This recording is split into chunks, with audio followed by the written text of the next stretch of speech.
Bom, bom dia. Gostaria de agradecer a presença de todos aqui hoje, inclusive dos palestrantes, e dizer que eu acompanho a Brasca já há uns 5 anos e nesse acompanhamento eu vejo que muitas atividades que nós fazemos, que são atividades do nosso cotidiano, tem tido muito o que o Rafael gosta de falar, geração de valor para o acionista. Esse é um ponto bem interessante, porque, no fim, o objetivo maior de uma companhia aberta é gerar valor para o acionista. E isso a gente já ouviu de qualquer público que vocês possam pensar. Isso vai desde o próprio acionista, do conselheiro, do colaborador que está lá produzindo, e também da sociedade, que acaba também sendo um acionista, no caso da Gerdau e de outras companhias abertas. Então, o grande objetivo da Abrasca sempre foi gerar valor para o acionista. Então, a gente sempre esteve nesse trabalho de fazer, junto ao governo, junto às companhias abertas, junto a renomados escritórios de advocacia, que sempre nos apoiam, encontrar formas, alinhar, encontrar formas em que todos saiam ganhando no processo e simplificar. Então, dentro disso, a gente tem trabalhado muito o que a gente chama de abertas mais simples, que são as companhias abertas. Hoje, para dar um número, a Gerdau publica por ano 3.000 páginas. Então, eu gosto de falar esse número para vocês terem dimensão, como que uma equipe, por exemplo, de RI, que tinha 11 pessoas, hoje tem 4, e publica 3.000 páginas por ano, com apoio de diversas equipes, mas também que reduziram na mesma dimensão. Então, isso a gente chama de digital. O mindset digital é uma mentalidade que a companhia tem que ter para poder atravessar esse momento que nós estamos, né? O Rafael estava aqui, o Rafael Sasso, né, estava aqui mais cedo falando comigo sobre os grandes polos de inovação digital no mundo. Então, nós temos o Vale do Silício na Califórnia, que é o mais famoso, mas também tem Israel, e aí a Mariana já falou que o irmão dela, né, muitas vezes tem que trabalhar, vai para esse polo novo, e eu desconhecia isso. Temos também Paris, né, que o Rafael disse que tem tido um trabalho muito forte nesse sentido, Londres, e o interessante é, quanto mais a gente vai entrando nesse mundo de startups, mais a gente vai entendendo o que é o mindset digital. Aqui, uns 3 ou 4 que eu conheci hoje, tive o prazer de conhecer, né, entre ele o Andrews também, mencionaram o Gerdau. Isso é um bom sinal, para mim é sempre um indicador. Quando eu vou num, digamos assim, um novo círculo, e principalmente um círculo digital, e ouço que o nome da Gerdau está sendo mencionado, significa que a Gerdau está, sim, se digitalizando. Então, é esse chamado que a gente quer fazer para as companhias abertas. Por isso, essa SINC, a Comissão, né, de Inovação Corporativa, o grande objetivo é a gente dar as mãos. E é dar as mãos não só às companhias abertas, mas também esses, né, atores de startups que estão aí numa evolução muito maior do que as companhias abertas do Brasil. Ontem eu vi uma estatística, 86% das startups estão trabalhando para as grandes companhias e não para o usuário final. Então, o que a gente vê aí fora, que é Uber, né, agora está chegando a Yellow, que eu tive o prazer de testar essa semana, tem também, vamos lá, o Rappi, ou seja, são diversas empresas que vão até o usuário final e que a gente consegue ver, mas tem as que a gente não vê, as que estão realmente ajudando as companhias abertas, e a gente tem o prazer de ter algumas delas. Nós demos um exemplo no evento Encontro Anual de RI, né, que é promovido pela Brasca, pelo IBRE, foi o 20º encontro. A gente fez um painel sobre novas ferramentas, high-tech, e um exemplo é a Lookbox. A Lookbox a gente teve o prazer de conhecer no Cubo.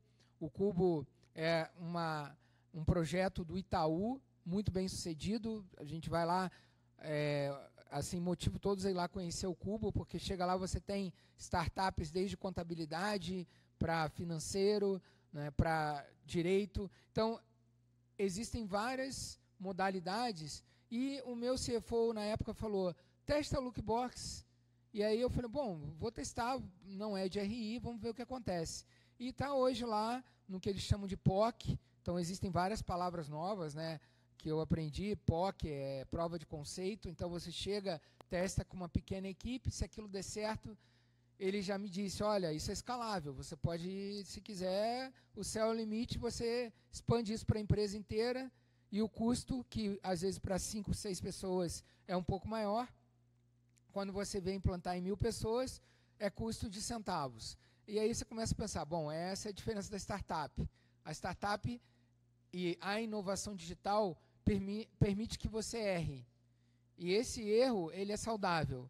Errar significa você conseguir, né, implementar uma solução que às vezes ninguém tentou, por isso inovação, em um universo pequeno, e se der certo você expande. E outra questão bem importante que eu tenho falado é a questão do compliance.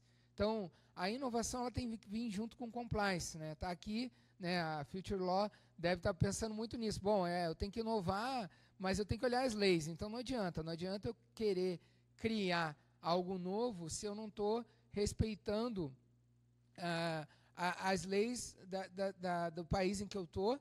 Isso é bem importante. Então, a gente também tem feito muita inovação com compliance, que a gente chama. Então, a gente está seguindo as regras, mas primeiro você testa no universo pequeno, né, e depois você acaba expandindo isso. Um outro exemplo que a gente olhou lá na Gerdau é a questão olhar para o lado. Eu comentei isso também no evento de RI. A gente, há um tempo atrás, ficou sabendo de um conhecimento do IRO, da General Electric, que ele disse que ele começou a querer fazer benchmarking de vários RIs, e ele não gostou. Ele falou, olha, eu não sei se é por aí. E aí ele começou a olhar para dentro dos departamentos da General Electric, e começou a achar muita solução. E a gente fez a mesma coisa. O nosso CEO voltou de Tampa, onde a gente tem uma outra base lá nos Estados Unidos, falou, Rodrigo, testa a AlphaSense. Mas o que é a AlphaSense? Não, a AlphaSense é um sistema de busca de inteligência artificial que vai nos ajudar em RI. Não, mas não, ele é de inteligência de mercado, não tem nada a ver com RI, mas quando você entrar lá, você vai perceber que a gente consegue informação, por exemplo, o que todos os CFOs estão falando sobre blockchain. Então você chega lá, você digita blockchain, vai aparecer os transcriptions de todos os calls do mundo todo, de todos os CFOs, em 5 minutos.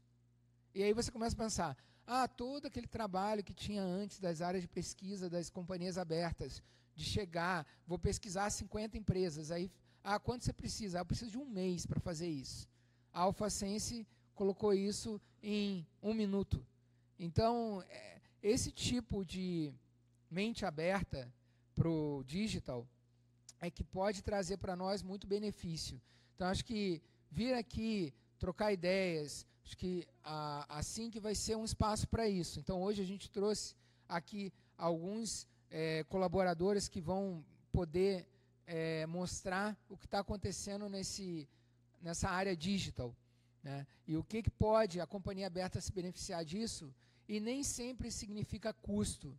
Isso que é importante, porque a Abrasca, eu diria que é uma associação para reduzir custo. Então, acho que justamente essas iniciativas digital, o tradicional que você faz hoje é muito caro. Então, dá um número aqui para vocês. A Gerdau, em 2017, reduziu 600 milhões de reais de custo de SG&A. Aí alguém pergunta para o Gustavo, como é que foi isso? Não, tem muita simplificação, que é um mindset, mas tem muita ferramenta digital. É muita iniciativa que a gente trouxe, que antes fazia do tradicional e custava 600 milhões de reais a mais. E o que aconteceu com esses 600 milhões de reais? Isso vai virar, algum momento, vai virar retorno, geração de valor para o acionista, né? Então, é um pouco esse recado. Isso tem que permear toda a companhia. Então, isso vai desde você ter um conselheiro que tem o pensamento digital, na Gerdau a gente já tem, que é o Awad Cunha, até o operador que sabe usar um smartphone para ver qual o sensor que está apitando no equipamento, em vez dele precisar parar o equipamento para poder olhar isso, né? Então, essa é a mensagem que eu queria passar aqui inicialmente. Eu vou passar a palavra para o Rodrigo Vieira, que ele agora está na PG Associados, vai falar um pouquinho aqui de Open Innovation, né? E então pode vir, Rodrigo. Obrigado, pessoal.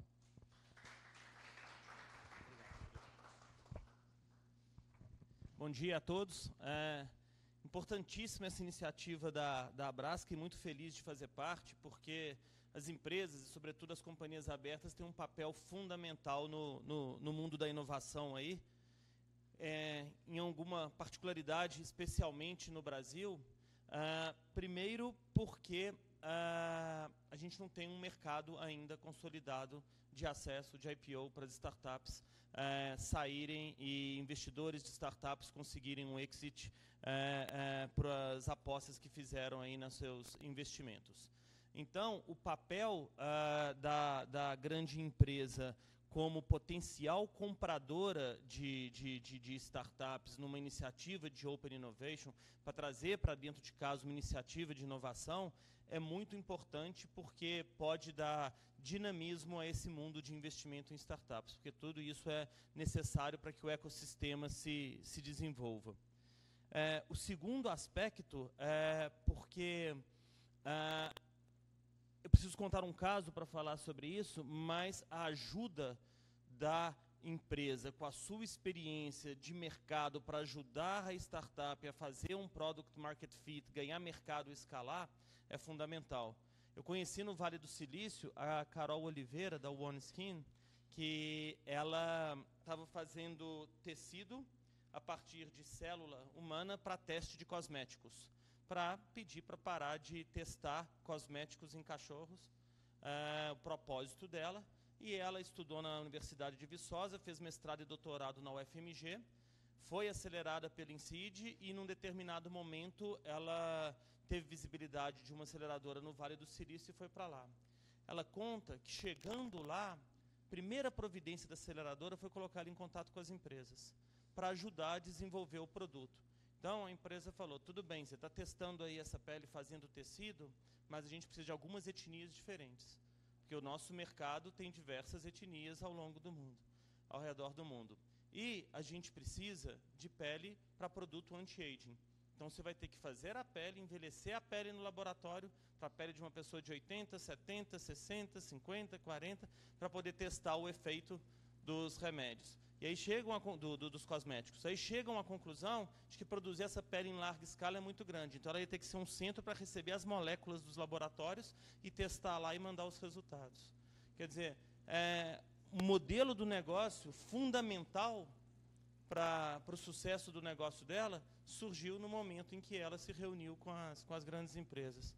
Thomas, a gente teve em Israel, né, e teve lá com a Innovation Authority de Israel, e mostrando a íntima relação do empreendedor com o investidor de Venture Capital, com a empresa e com o governo e universidade, é fundamental para o ecossistema. O papel da empresa nesse contexto de stakeholders interessados no processo de inovação é importantíssimo.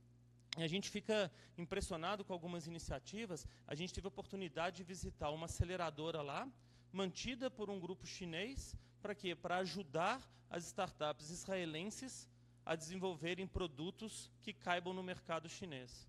Então, assim, um grandíssimo interesse das empresas pela inovação aberta, pelo que surge dentro das startups, mediante a conclusão de que não é apenas o departamento de pesquisa e desenvolvimento que vai trazer as soluções para a empresa continuar competitiva, para a empresa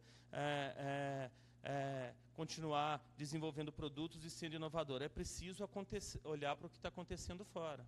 É surreal pensar que GM, Ford, Volkswagen tem que pensar na Google produzindo carro autônomo.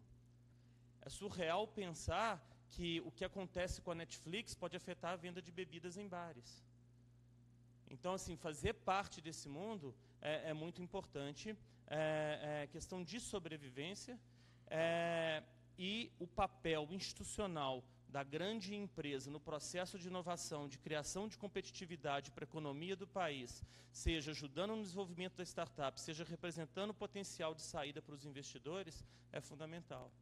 E toda vez que a gente conversa com algumas empresas que estão interessadas em investir em startups, a gente encontra algumas situações interessantes. Uma vez eu entrei numa sala e estavam alguns gerentes da empresa que tinham identificado uma startup que podia ajudar no desenvolvimento de um negócio, mas eles não sabiam se fazia um mútuo conversível, feito o mercado faz geralmente, para não começar correndo o risco de ser sócio no primeiro momento, para não ter que fazer a empresa virar uma SA no momento em que ela ainda é pequena, mas é um risco alto.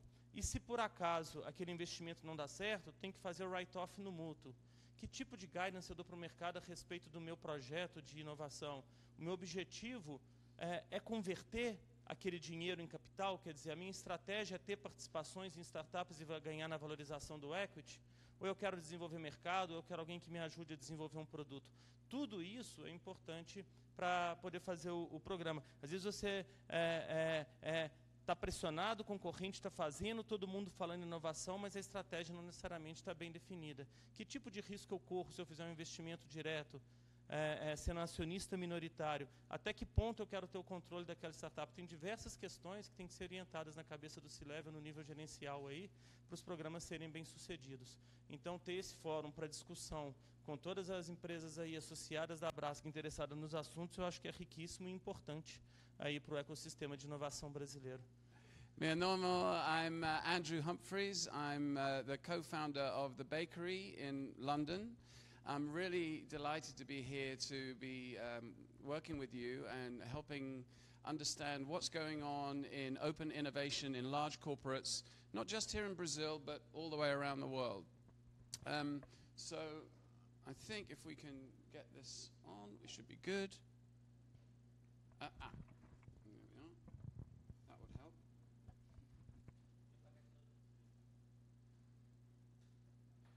Cool. And I'm going to try and, perfect, thank you very much, obrigado.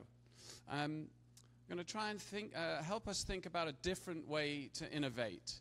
And there's been a lot of talk about digital. Innovation is not just digital.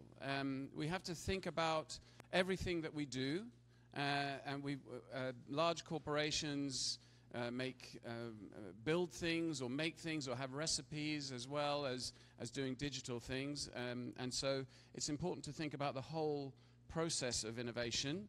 And I'm going to talk about this concept called open innovation, which we've been hearing about from Rodrigo and Rodrigo. It's an interesting concept. It was developed by this gentleman. His name's Professor Henry Chesbrough. He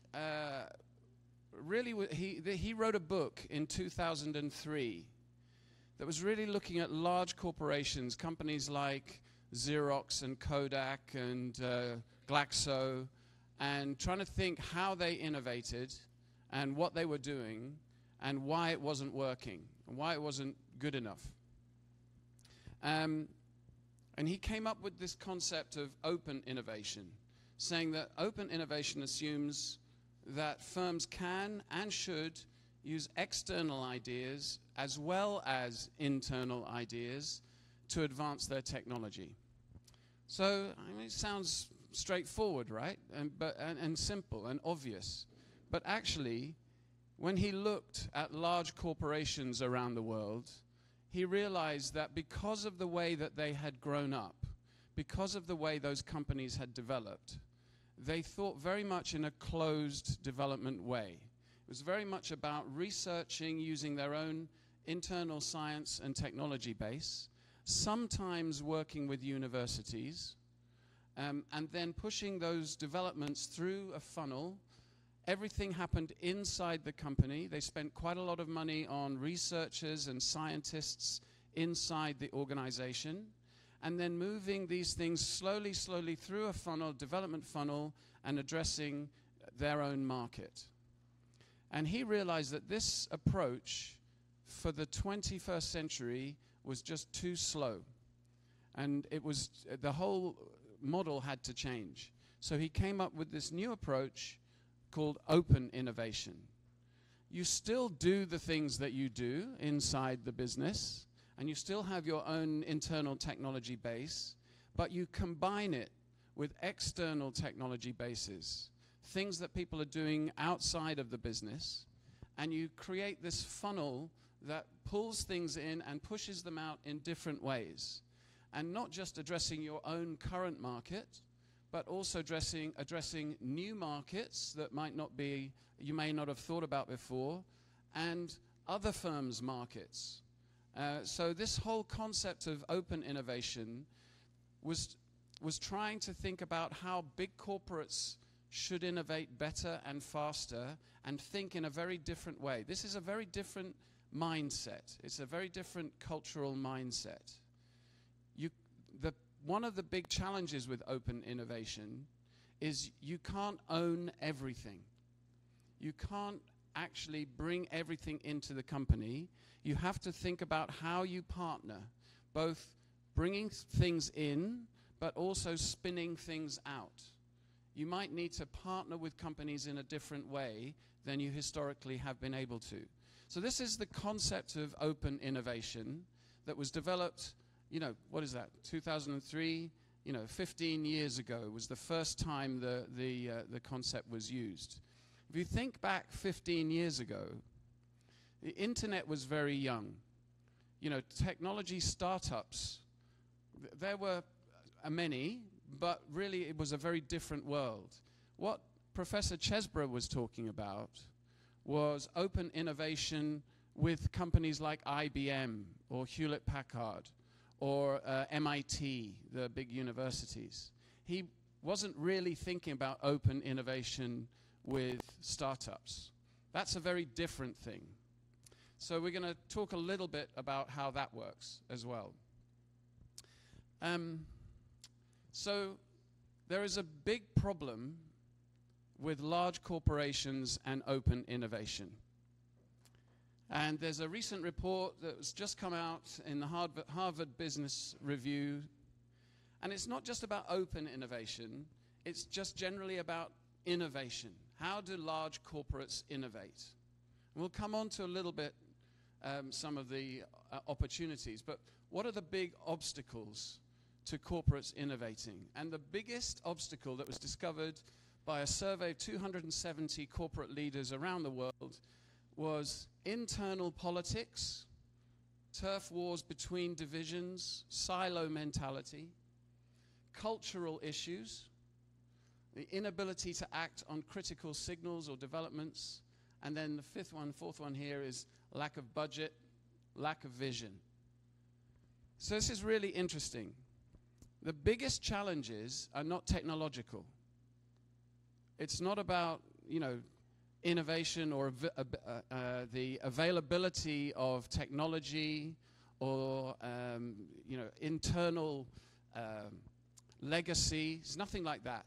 It's about people. It's about the way people think. It's about the historical mindset that people have. It's about the way they communicate internally and the way they're trying to protect their own division or their own job or their own silo. These are the biggest obstacles. When the Harvard Business Review talked about budget, when people said budget, these are some of the biggest corporations in the world, and they were asking about, well, what's the innovation budget? When you're talking about innovation, how much are you really spending? And some of these companies were struggling to spend $1 million or $5 million. This is, some of the biggest companies in the world, and they were struggling to get pretty small budgets.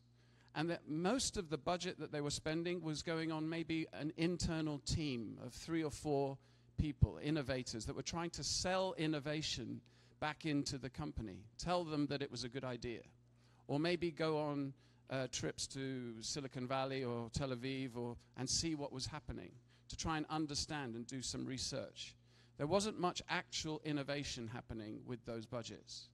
So it's a really interesting thing to think that some of the biggest companies in the world, although they do a lot of R&D, when it comes to real innovation, they struggle to find the money to do it. And these are the things, as we were hearing from Rodrigo, that stakeholders and stockholders are looking at your company for, to try and understand where they should put their money.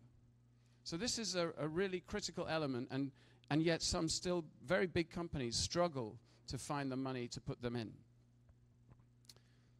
I'm going to say a little bit about a new way of thinking about open innovation with startups. We've heard a little bit about the startup ecosystem. I'm going to talk a little bit about that. But one of the important things about the thing that the bakery has discovered is that inside large corporations, as we were hearing from Rodrigo, there's a huge amount of internal resource. And I'm not talking about money. I'm talking about expertise. I'm talking about data. I'm talking about domain knowledge of customers, understanding of challenges and problems, the knowledge of opportunities and white spaces that exist within your large corporation's remit. And what we've been able to do is find ways to unlock those resources. Because one of the biggest issues for large corporates is they don't know which areas to innovate in. If you say, we need to innovate, we need to be more innovative, well, what does that mean? Which areas are you going to address? What problems do you have? How do you prioritize those challenges? The first thing you need to do is have a strategy to unlock those challenges. And that's one of the biggest challenges that we've found. We've been called the world's first corporate challenge-led accelerator. So this is really interesting. We've heard again a little bit about accelerators and accelerating startups. But what we really need to think about is, where do those challenges come from? Too many people think about technology. They look at smart technology or cool technology, or they use buzzwords like, I don't know, artificial intelligence or blockchain. And you think, well, how can I apply that to my company? So the first thing you need to start with is the problem. What is the challenge you're trying to solve? And then let's try and find the best technology to address that challenge. And we have to sort of turn the whole thing about innovation around. It's not about technology, it's about solving problems or creating opportunities. And then we can find the right technology, whether it's digital or not, to solve that particular problem. And there's a real interesting issue. Let me talk about this here. As we said, corporate innovation is not fast enough for the 21st century. We live in a very strange world, and it's getting faster all the time.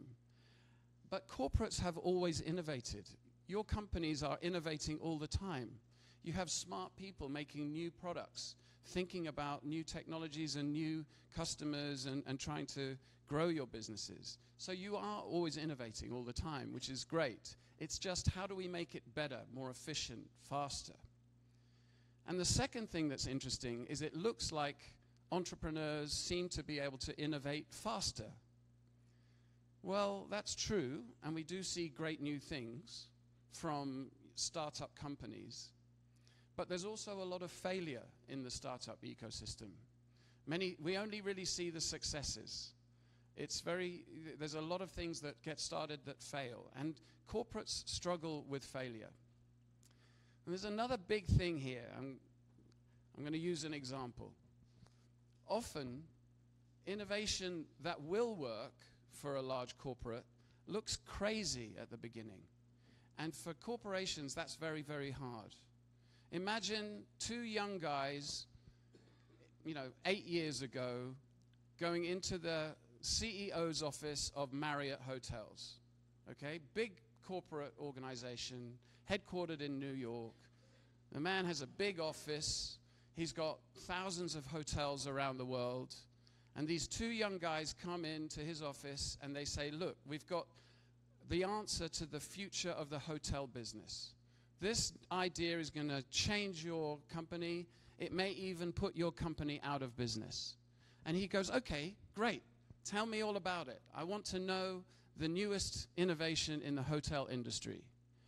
And these two guys sit in front of him and they say, people are going to stay on other people's couches. Okay?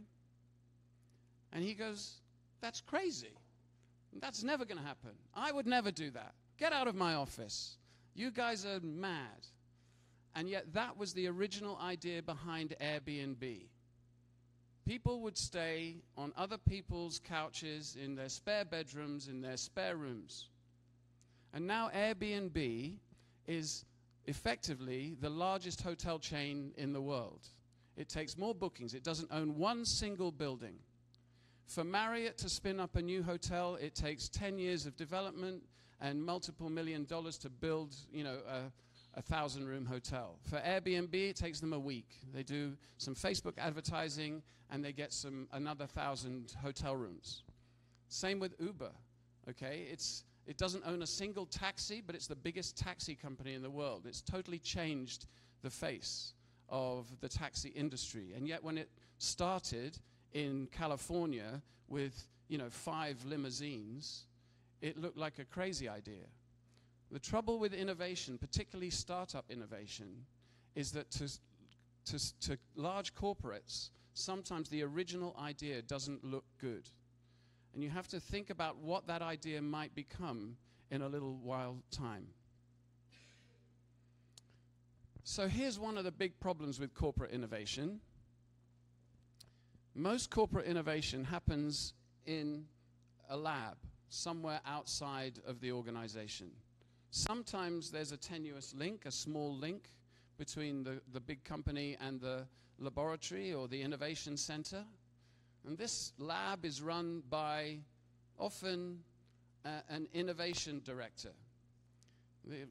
Often, the reason that the guy has become an innovation director is because he knows a lot about the business, but they couldn't find a proper role for him.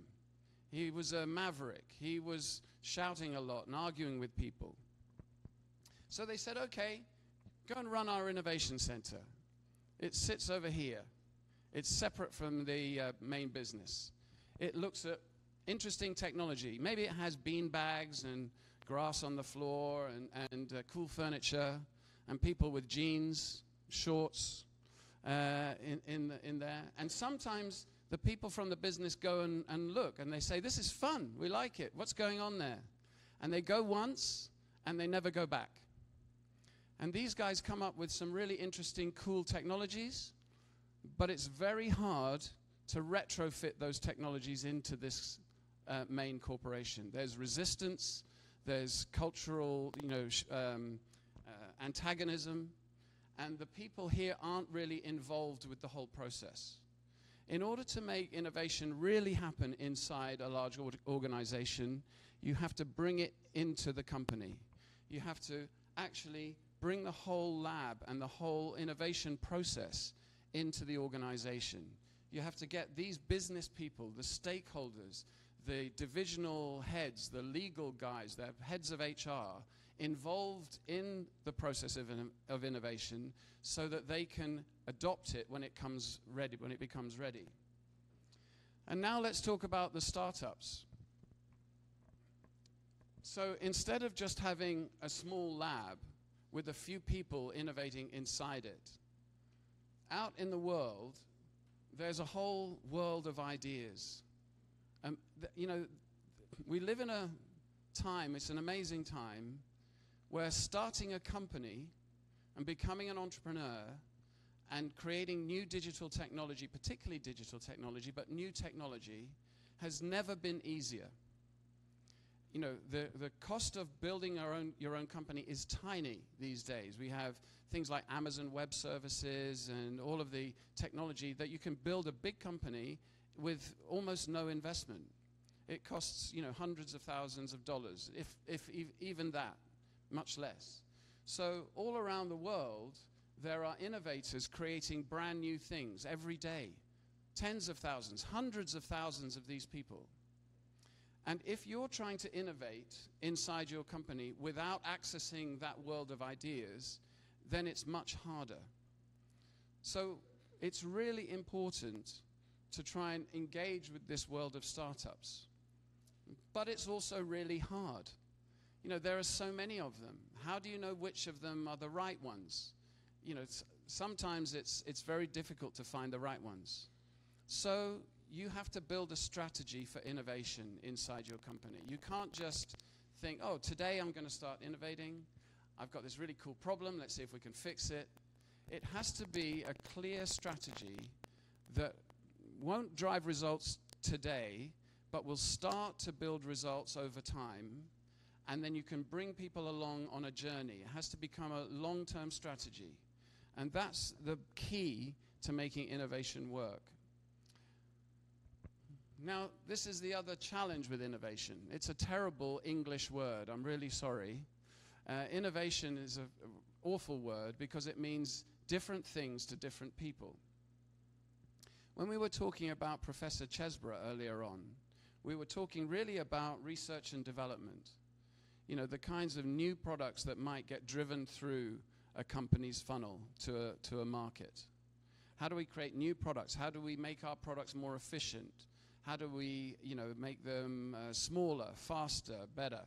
And then how do, of course, once we have a new product, we can sell it through our, you know, machine, our big corporation. So R&D is one part of innovation. If you talk to an R&D person, then, and you mention the word innovation, he thinks new products, okay? Better products, better packaging, those kinds of things. And then we have a second type of innovation. This is incremental innovation. This is the kind of innovation that Rodrigo was talking about earlier on. Legal innovation. How do we make our machine faster, more efficient? How do we do more with less? This is a corporate organization. How do we do the same turnover with fewer people? How do we get more products to a bigger market? How do we develop new areas of marketing? So that's, we call this incremental innovation. But then there's a third piece of innovation, and a lot of people call this disruptive innovation or disruption. And this is the bit that most large corporations have a biggest problem with. Everybody's talking about it, but nobody really knows where it's going to come from. What this means is, what's happening out in the world? How is the world changing? How are my customers or my consumers changing? How are my people, my staff changing? So, and that might totally disrupt my whole business. This is the Airbnb, Uber environment. What's going on in the world that I need to know about that might change my whole organization? And how do I decide between what's important and what isn't important? So these three areas of innovation are all things that you should all be looking at. It's not just one piece. It's the whole area that you need a strategy to be able to address. I'm going to skip over who we are. The bakery has been doing this now for a little while. We have 30 people around the world, and we do it for these kinds of corporations.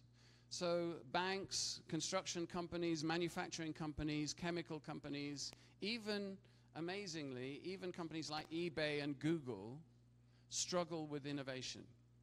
You know, they're great at building their own platforms, but they find it really hard to innovate around the edges of their business to keep themselves current. And it doesn't matter what industry you're in, everybody needs to innovate. So here I'm going to talk a little bit about how you should think about it and how you should start to build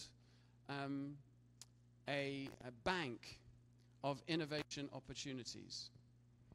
So, and this is the way we do it, but however you do it, you need to find a way to do it.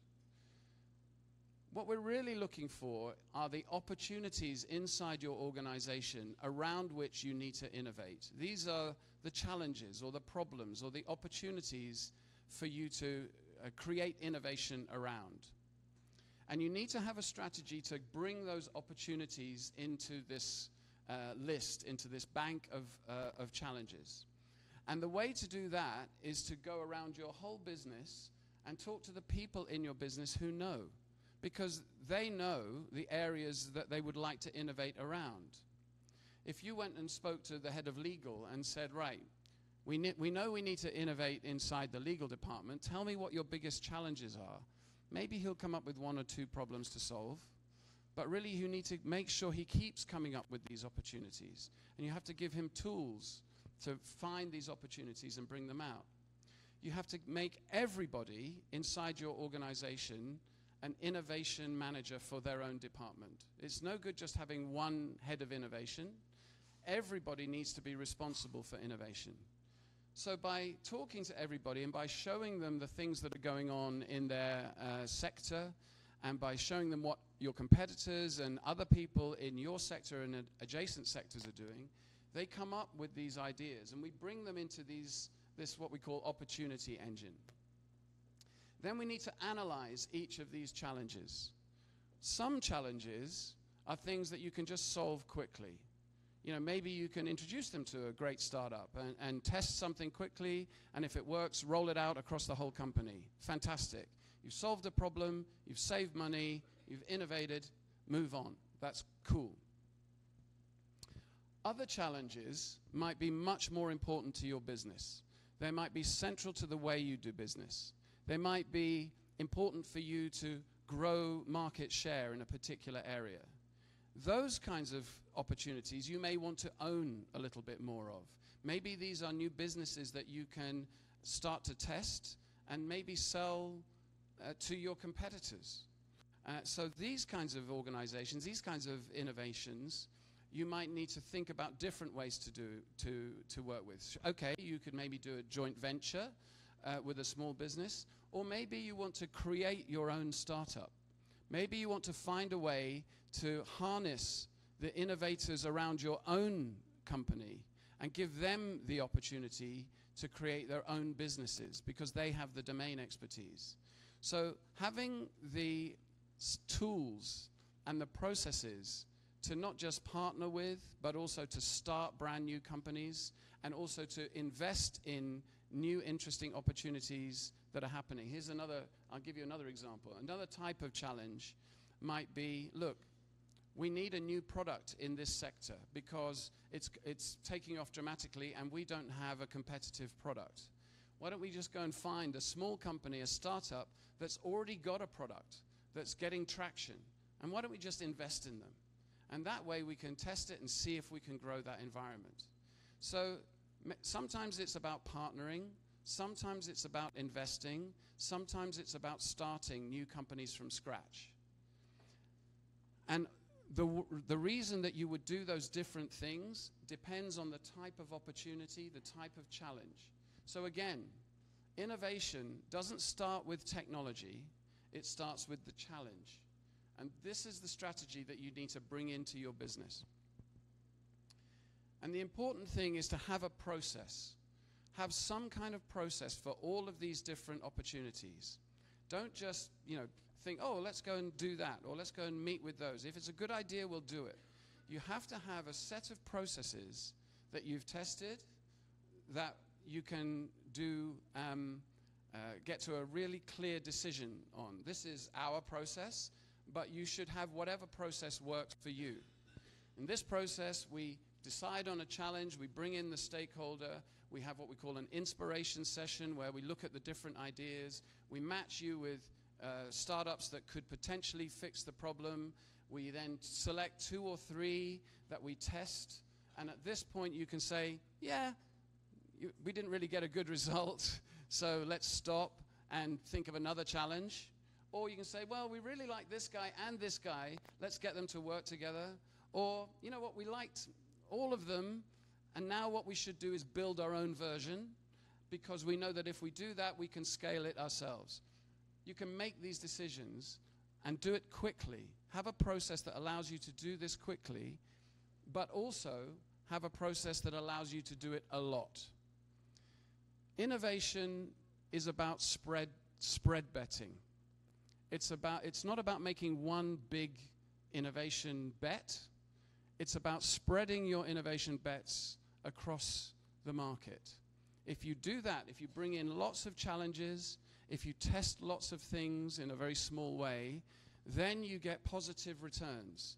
If you were an investor, if you had $1 million reais to invest in a startup business, would you just go and pick one startup business to put all of your money in? No. Well, you might.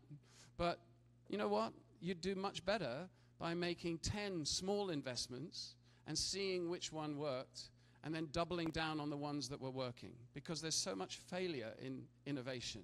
There's a joke, and it says, if you're not failing at least 50% of the time, you're not innovating hard enough. Okay? So you have to make a process that allows you to do this a lot. Now this looks really, this looks expensive, this looks dangerous, but you can start small and you can grow and find out what works for your organization, but get started. Stop talking about it and get started. And start small and see what works and then scale those things. Think like an entrepreneur.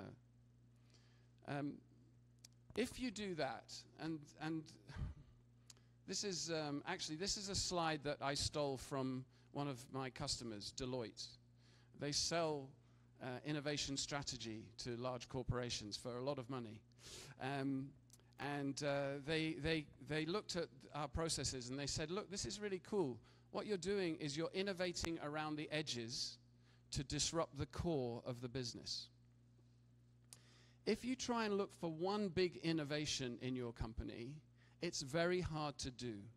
Unless you implement SAP or Oracle or some big system, costs millions of dollars, maybe you can change one big innovation in the middle of your company, but that happens every 10 years, maybe something like this.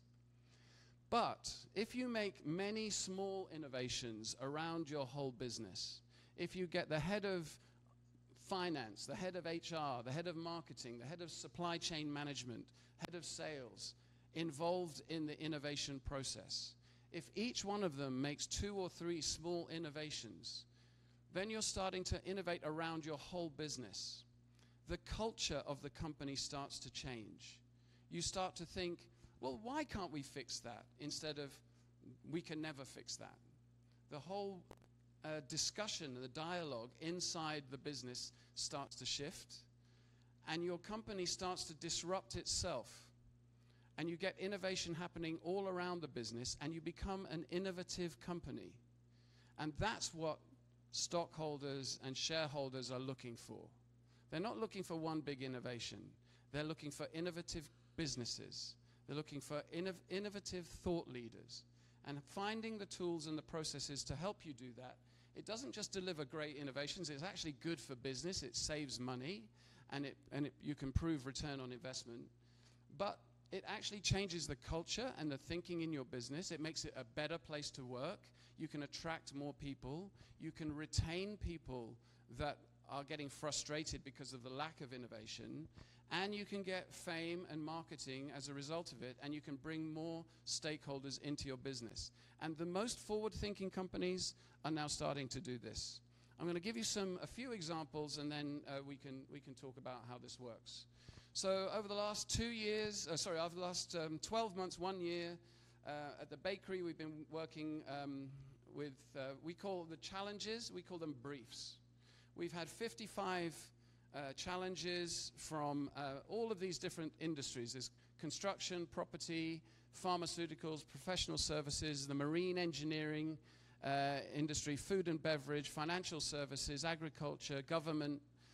And on average, our customers give us about 4 or 5 challenges each. Against those challenges, we've reviewed nearly 2,500 startups. We've introduced 440 startups to our clients. We've done what we call 50 smallest first step tests. So these are small proof of concepts to prove a hypothesis. And then we're scaling about 21, 22 startups against these briefs. So we have about a 1 in 2 hit rate of success. And the interesting thing here is that when we look at the return on investment, we're saving these customers about 100 million reais every year. So this is a really strong return on investment play. It doesn't work every single time. It's about a 50% hit rate, but it saves a lot of money. I'm going to give you some examples here. This is BMW. BMW were about to launch a brand new electric vehicle, and they said, and this was back in 2013, so it was a while ago, and the only electric vehicle you could buy then was a Toyota Prius. So BMW were launching this brand new product. It's called the BMW i3. And they came to us, the head of marketing came to us and he said, look, we're launching this thing. We've never had an electric car before. A BMW customer doesn't understand electric vehicles. They look at us and we're a sports car manufacturer, a luxury vehicle manufacturer, prestige company. And an electric vehicle doesn't sound like that. And our customers are going to have lots of questions about this product. How do I plug it in? Where does it fit into my life? All of these kinds of things. And we don't have a call center. Our dealers don't know much about this product. And we don't know what questions they're going to ask. And frankly, we don't really have the answers to some of these questions. Can you help us? What technology is there that can help us? So we introduced them to a young Russian guy called Dmitry, who'd built a piece of artificial intelligence to help him order pizzas. He wanted to be able to say to the pizza restaurant, can I add more mushrooms? When's my pizza going to be delivered? But the clever thing about Dmitry's technology was that it could not just understand the question, but it could understand the sense of humor, the tone of voice, the level of technical engagement that the consumer had with the product, and could also engage you in a conversation. It just wasn't an answer or question and answer system, it was a conversation system. This became the first commercially available chatbot, and BMW were the first company to implement this. They called it the BMW iGenius. You could ask the iGenius anything about the BMW i3, and it would answer you with the right tone of voice, the right sense of humor, and then engage you in a conversation which took you down a road to book a test drive with BMW. So this was really successful. It took BMW 9 weeks to launch, and it cost them 53,000 euros, which is about 200,000 reais. And so they launched it at the European launch of the BMW i3. And they rolled it out across Facebook and Twitter and around the world. It was really successful. I'm going to give you one or two more examples, then I'll open it up for questions if I may. So this is Deloitte, one of our customers. They have a huge number of tax auditors. And the problem with auditing tax is the regulations change all the time, depending on the region that you're in and the jurisdiction, and the time that you're making the tax audit.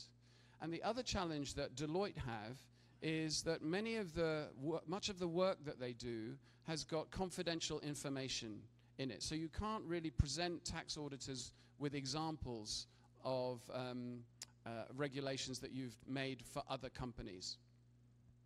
So they wanted to know, well, look, there's lots of data around the company, huge amounts of data on the tax audits that we've done, but we can't present it to our tax auditors because of the security.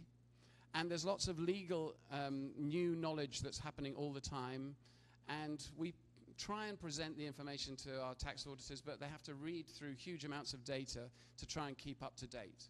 Is there a better way of doing this? So again, we introduced them to an amazing company called Signal. Again, this is another artificial intelligence solution, but this is much more about reading huge amounts of data and then presenting it in a way, and also in this case, redacting secure information so that it could be presented to the tax auditors in a way that helped them do their job faster. We tested it with just 5 people inside the tax team for 1 week. And we worked out that it saved them about 5 hours every week.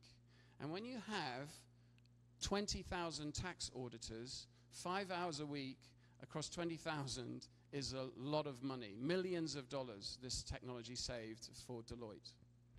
I'm going to try one more quick one. This is these seem to be all artificial intelligence solutions, but this is Contracts. This is a big construction company.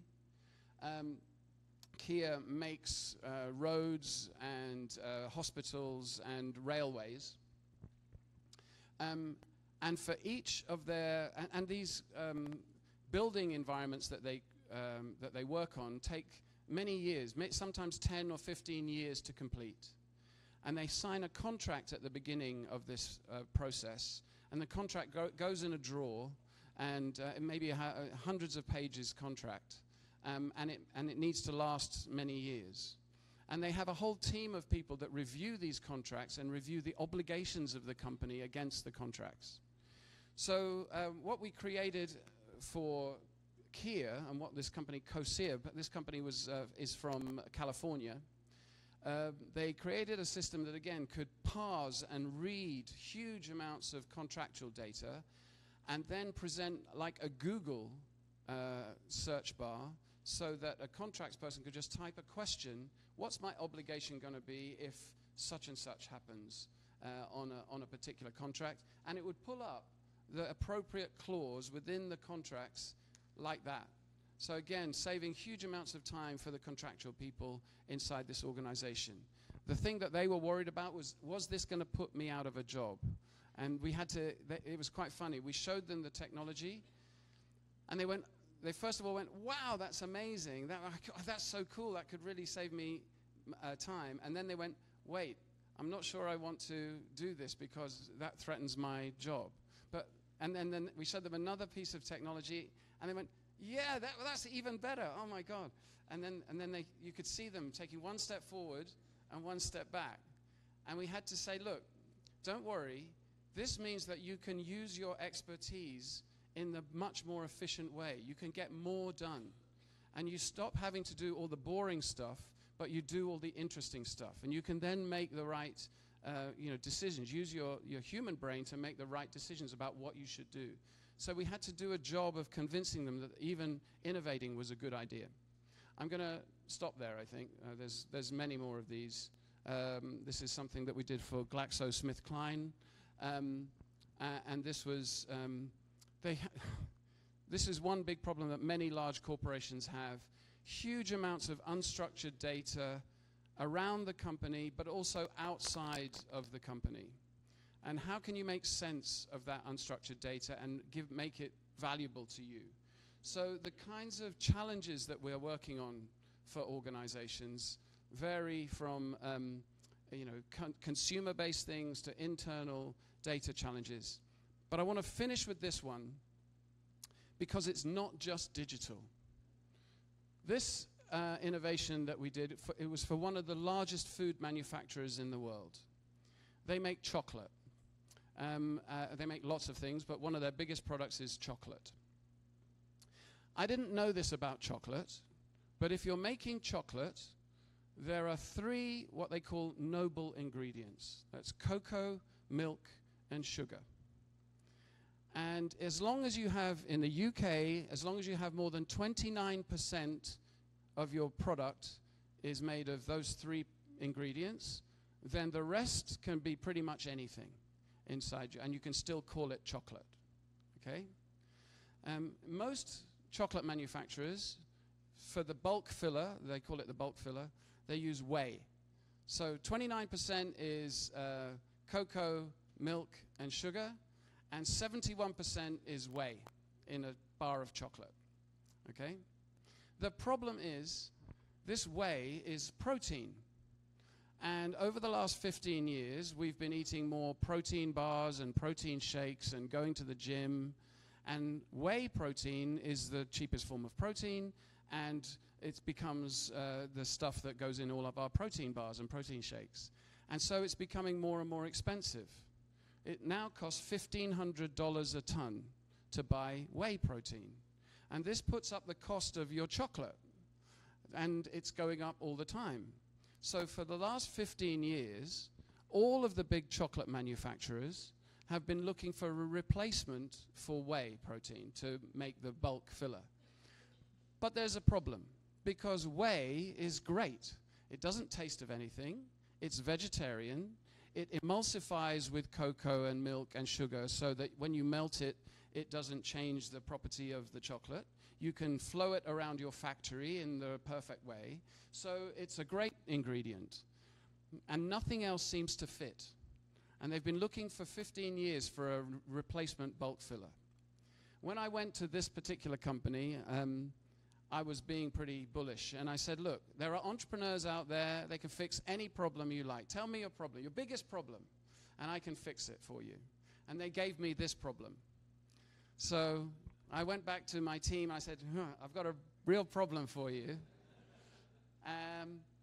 6 weeks later, we had found 3 new technologies, new ingredients that our client had never seen before.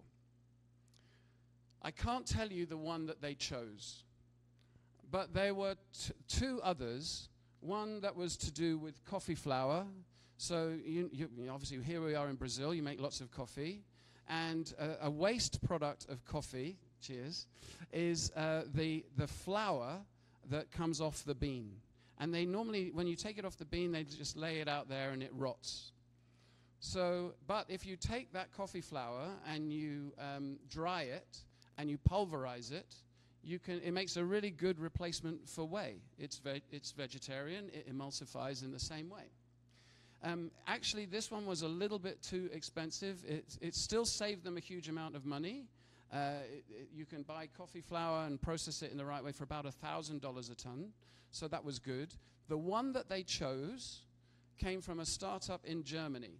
And they created a new way of taking old fruit from supermarkets and repurposing it. And they were using it as a fruit powder, fruit flour.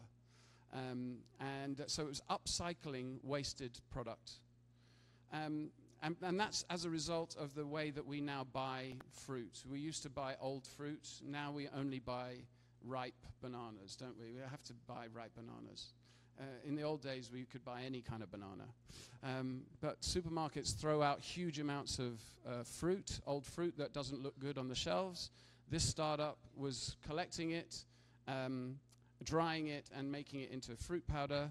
We introduced them to, I can't tell you the name of the client, the very large American chocolate manufacturer, and they're now using banana flour inside chocolate.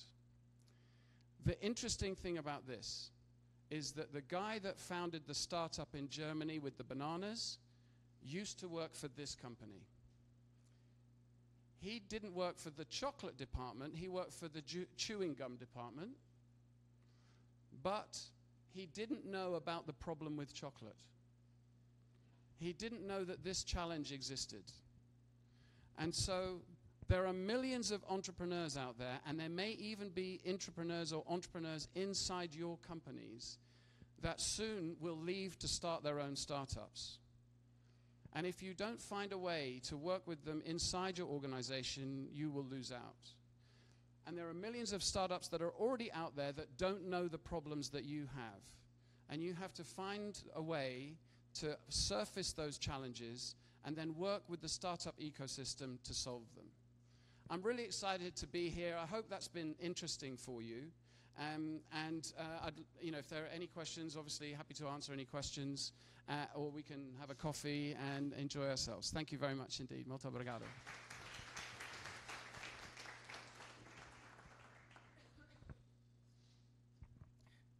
Thank you, Andrew. Very good presentation. Nice to hear from you that we need the people inside the company to find a solution. Então, a gente precisa das pessoas que estão dentro da empresa para encontrar as soluções que a companhia precisa e muitas vezes está do nosso lado. Eu tenho um caso interessante, a gente precisava de um robô para o evento de RI. E eu consultei 3 universidades e nenhuma delas teve o robô de prontidão. E aí um técnico da área de TI virou para mim: Rodrigo, você nunca viu o nosso robô ali na sala? Eu: não, que robô? Não, tem um robô aqui. E eu fui lá conhecer o robô, ele adaptou ao João, o chatbot, a gente colocou lá no evento de RI, e foi impressionante isso, porque funcionou. E aí eu descobri que o André Nogueira é formado na Paris Tech de Paris, que eu nem sabia quem era o André Nogueira, e no final a gente descobriu que tem um engenheiro digital dentro da Gerdau que trabalha do nosso lado ali todo dia, que a gente não conhecia. Então, mas aí a gente tem que ter a mente aberta para isso, né? Porque essas coisas elas não vêm automático assim. A gente lá tem o Yammer, que é uma rede social, e que pela primeira vez a gente conhece soluções da Gerdau no mundo todo por causa dessa rede Yammer, que é um Facebook de dentro da empresa. Essa é uma outra sugestão que eu dou para as companhias abertas, de buscar o Yammer, porque é uma rede interna que permite essa colaboração online o tempo todo, que agora a gente tem grupos lá dentro, grupo de soluções digitais, eu preciso de alguma coisa. A apresentação que eu usei foi de um desses grupos do Yammer, que eu fui lá e busquei uma apresentação sobre digital e para poder usar no evento. Então, acho que esse é o ponto, é colaboração interna. Isso também, muito obrigado pela sua apresentação, Andrew. A gente vai chamar aqui agora uma outra questão, né? Porque eu falei desde da base até o conselho, que eu diria que é antes da Assembleia de Acionistas, é o órgão máximo da companhia aberta, né? Então, eu vou chamar aqui o Thomas Brum para falar sobre inovação nos conselhos de administração. Falei para vocês que lá na o Aod Cunha já tem trabalhado nesse sentido. Ele foi até conhecer o polo lá de Israel também, que o Rafael está indo agora essa semana. E acho que é interessante isso dos conselhos, porque eles que acabam motivando toda a companhia a inovar, né? Então, Thomas, palavra. Obrigado, Rodrigo. Bom, meu nome é Thomas Bru, eu trabalho em alguns conselhos, estou ligado aqui na Brasca através da Aegea Saneamento, que é uma empresa participante aqui da Brasca, e trabalho também muito dentro do IBGC, e um dos temas relevantes para o IBGC atualmente é como é que os conselhos devem tratar a inovação. Então, a gente vem buscando ideias a esse respeito, e acho que uma das coisas que o Plager vai gostar, Plager, é que o professor Epstein, de Stanford, ele acabou de escrever um artigo sobre governança e startups. Ele disse que uma das grandes diferenças entre as startups e as empresas listadas, existem 3 grandes diferenças. A primeira delas é que não existe nas startups diferença entre propriedade e gestão. É tudo misturado, né? Uma coisa interessante. A segunda é que não existe pressão de curto prazo, né? Muito pelo contrário, nenhuma startup produz nada em 3 meses, né? Num quarter. E, na verdade, essa é uma das coisas que a gente tem que resolver na relação entre as startups e as empresas tradicionais, né? A pressão do tempo. A gente pode fazer pequenas inovações, como você falou aqui, mas as coisas têm outro tempo, né? Tem um tempo urgente, mas também tem uma visão muito mais longo prazo.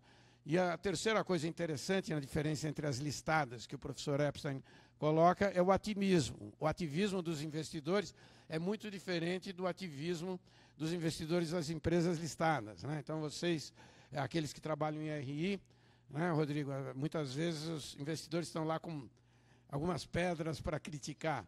Já nas startups, os investidores trabalham juntos, totalmente juntos, para fazer com que aquelas empresas que elas investiram, elas cresçam juntos, né? E nós, como corporations, também precisamos trabalhar assim com as startups. Então, achei essas coisas bastante interessantes. E as questões que nos movem vão desde essa questão fundamental, gostei muito da The Bakery, que é a ideia de como é que nós vamos trabalhar juntos, startups e as empresas que eu estou chamando de tradicionais, né? As nossas empresas que já têm muito a perder, não podem fazer todas as inovações que talvez sejam necessárias hoje em dia, não sabem quais que são, enfim, tudo aquilo que você comentou aqui com a gente, e a ligação com as startups, como é que faz isso? Eu também tenho contato com muitas startups, faço mentoria também, e elas estão sempre reclamando, porque as empresas tradicionais querem tratá-las como fornecedores, como qualquer outro fornecedor. Isso não funciona, né?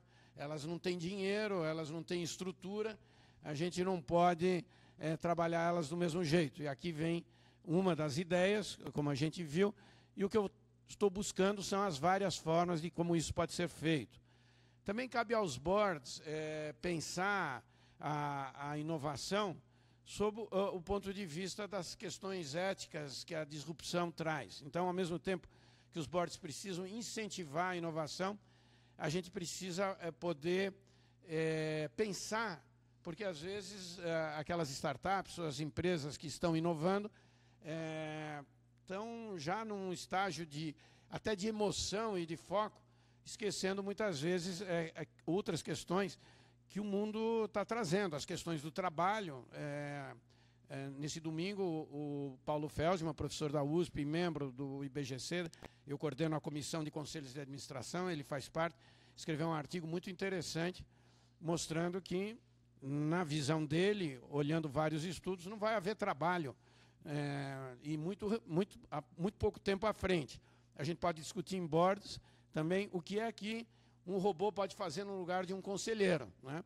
E algumas coisas, talvez alguns processos decisórios, talvez seja até possível que um robô venha a ocupar o lugar de um conselheiro.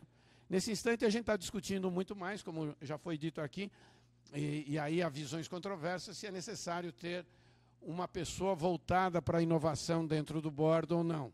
Então, essa é uma discussão que também é muito interessante. Nessa questão ética, por exemplo, talvez o Facebook ou talvez o Uber, que enfrentaram questões desse tipo, se tivessem um board mais ativo, talvez pudessem ter se preocupado muito antes, né, com algumas questões, e com isso não está tendo os problemas que eles estão tendo agora. Vocês viram que a Facebook perdeu num dia só o valor das ações, o que vale a Petrobras, o valor inteiro da Petrobras e mais de uma outra empresa aqui no Brasil. Isso é o que ela perdeu num dia só. De um lado, mostra o tamanho dessas empresas que não têm ativos, né? E mostra também como questões reputacionais e éticas tornam sensíveis o valor dessas empresas. Então, há muitas questões que os boards têm que apoiar dentro da empresa e, ao mesmo tempo, questionar. Nós não sabemos exatamente do que se trata tudo isso, é tudo novo, né? Dentro do IBGC e das empresas, a gente está trabalhando. Semana que vem nós temos um grupo que vai para o Vale do Silício para discutir, ver um pouco as inovações e, ao mesmo tempo, discutir isso do ponto de vista da governança corporativa. Enquanto isso, a gente vai evoluindo. Eu tive com o Rodrigo numa missão técnica em Israel, e de lá, por exemplo, interessante, tinha uma empresa lá que trabalha com tecnologia de perdas de água. Então, a EGEA já está trabalhando com ela.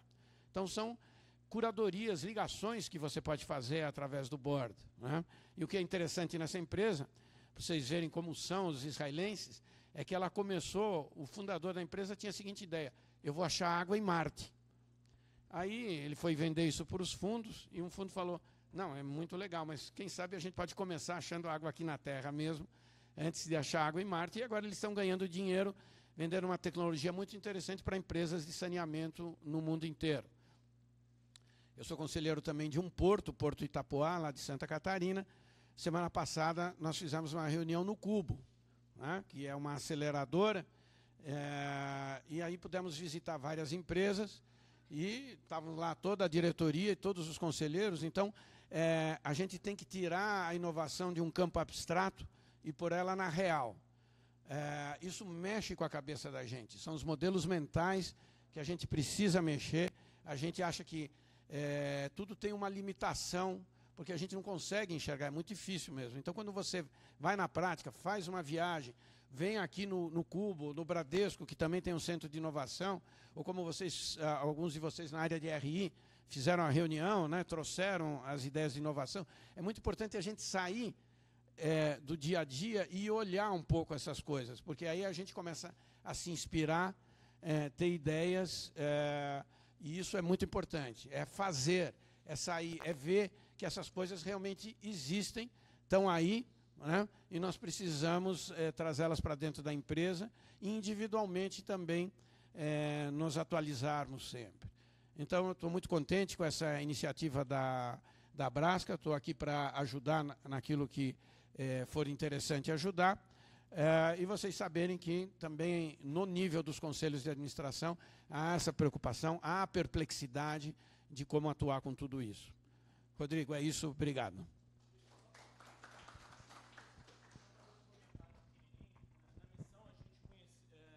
Conheci o Peni do Eduardo, do Conselho e Comitê de Inovação da Fibria, que estavam pensando em possíveis novos usos para celulose.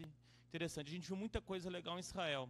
Chega no Brasil, me procura, coincidentemente, um fundador de uma startup que ele trata ele desenvolve enzimas para tratar celulose e lignina e com isso fazer diversos usos diferentes. E o objetivo dele é substituir o isopor, porque tudo que ele faz é biodegradável em 9 meses. E aí, por conta de já ter conhecido eles, ter conhecido a startup, bota em contato, já estão desenvolvendo produtos em conjunto. Então, essa coisa que o Thomas está falando, de participar dos ambientes, de conhecer o que está sendo feito, a gente às vezes olha muita coisa lá fora, tem muita coisa boa acontecendo aqui também, e rodar os ambientes e conseguir essa massa de informação para connect the dots entre as empresas, as startups e investidores é muito importante. Bom, muito obrigado, Thomas. Agora eu vou chamar aqui o Cris Xavier, Future Law, falar aí sobre, eu diria que é um tema até polêmico, como inovar e ser digital no direito, né? Porque o advogado, ele historicamente é conhecido como talvez o mais estrito às leis e corretamente, né? Acho que, de novo, a palavra compliance vem sempre à minha mente, assim. Toda vez que eu lembro o nosso CFO falando, ele fala, olha, inove, mas não esqueça que tem ali o advogado, tem o compliance, tem que seguir as regras, até porque para a gente gerar valor para o acionista, a gente tem que estar dentro do compliance, né? Hoje foi citado aqui um exemplo muito bom de uma empresa, né, que eu admiro muito, que é uma empresa americana de rede social, que teve um tombo muito grande na bolsa e a questão compliance muito forte envolvida. A boa notícia é que disse um dos investidores que eu admiro muito, falou para vender os funds, né, que é esse conjunto de empresas de redes sociais, de digital, e comprar os BRICS, né? E como a Gerdau está dentro dos BRICS, eu gostei muito. Mas, assim, é muito mais essa linha. A gente tem que seguir compliance, e eu acho que a área jurídica está sempre aí para nos ajudar. A gente é muito de mãos dadas lá com os advogados e também dentro da Brasca, né? Dentro da Brasca isso é muito forte. Eu diria que nos últimos anos eu aprendi muito com os advogados que participam das diferentes reuniões da Brasca e da COJUR, junto com a Comec.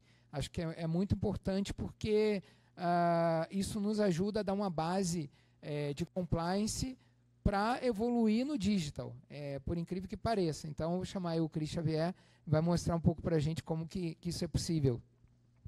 Muito obrigado, Rodrigo. Bom dia, pessoal. Tudo bem? O jurídico, Rodrigo, é conhecido como o túmulo da inovação. Você sabia? Bom, obrigado à Brasca. Eu sou um velho conhecido da Brasca, né, Fischer? Eu já fiz parte da comissão jurídica. Por um tempo, revisei, né, o Código de Governança Corporativa. A gente aí teve uma longa caminhada. Parabéns pela iniciativa, parabéns, Rodrigo, parabéns, Sasso. Sasso é um grande amigo, talvez a pessoa que mais conhece pessoas no mercado que eu conheço. Rodrigo também, meu amigo Rodrigo Vieira, né? O Rodrigo revolucionou a prática jurídica em escritório de advocacia e vem aí sendo um expoente. Vem falando sobre a prática em escritórios no Brasil e lá fora também, nos ecossistemas, né, de Israel, de China, de Vale do Silício, etc. Bom, me apresentando...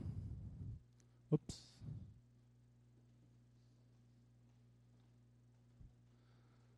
Eu me formei em 2001, trabalhei 10 anos na... antes disso, eu gostaria de saber só com quem eu estou falando aqui.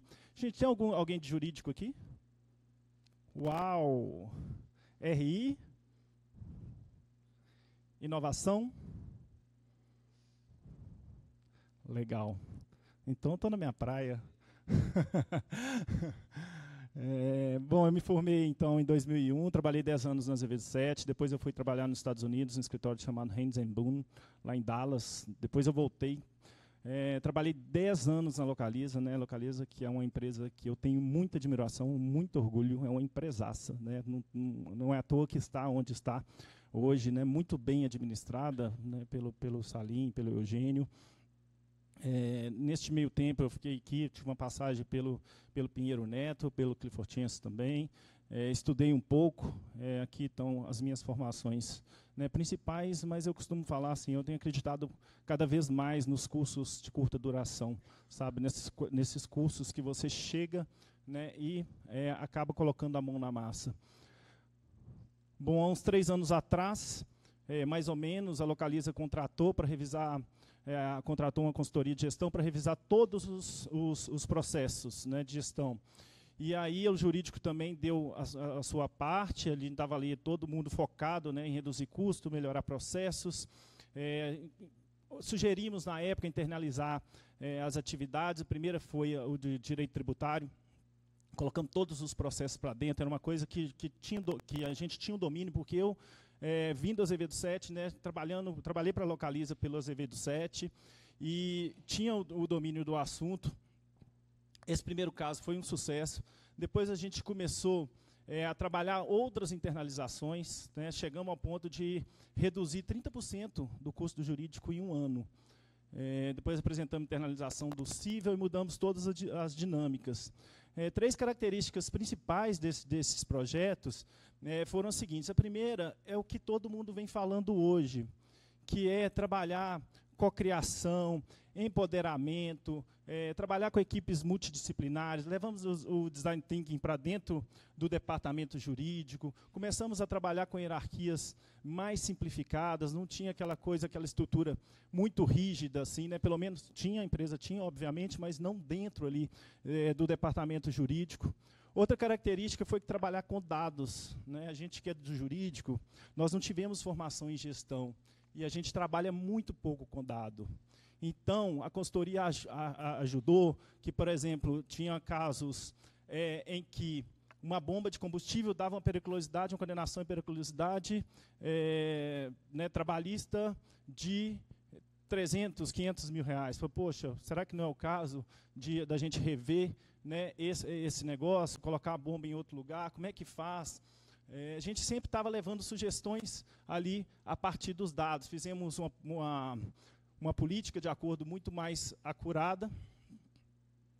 E aí começamos a trabalhar as novas tecnologias. Nós levamos 5 startups, mais ou menos 3 de negociação online, uma de analytics, uma de contratação de correspondente online e não lembro mais o que foi, mas, na verdade, acho que foram 5 ou 7 startups.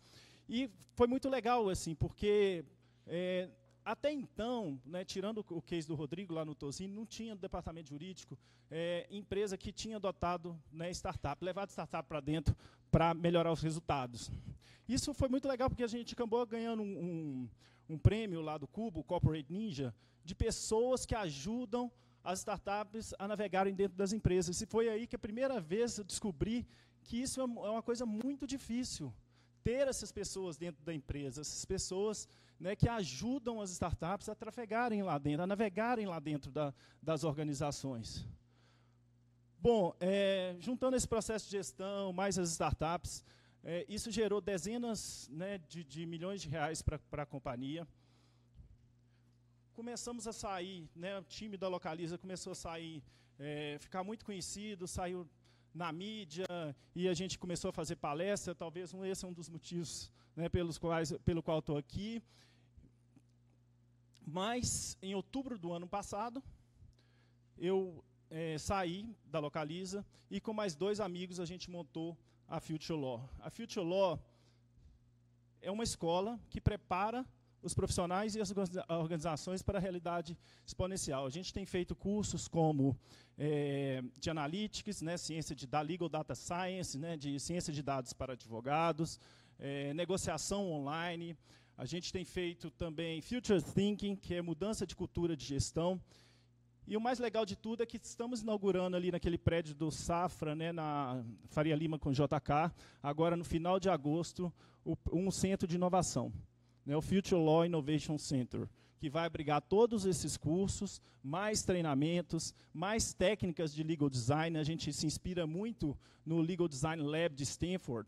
Então, a gente vai trazer, né, com a nossa parceira Thomson Reuters, que patrocina o Codex, trazer, né, coisas de lá para cá, para isso mesmo. Né, nosso objetivo é revolucionar a prática jurídica. Além disso, eu montei também com 2 amigos, né, o Alexandre, a Future Law é com o Alexandre e com o Bruno Ferguson. Aqui é com o Alexandre mais o Newton Taveira, a Legal Design Solution, que é focada em Legal Process Outsourcing. Basicamente, estruturação e reestruturação de departamentos jurídicos.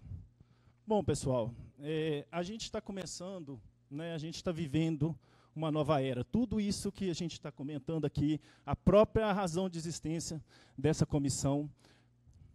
A gente tem um cara aí que chama Frederic Laloux. Ele escreveu, é um ex-sócio da McKinsey. Ele escreveu um livro que chama Reinventando as Organizações. Alguém conhece esse livro?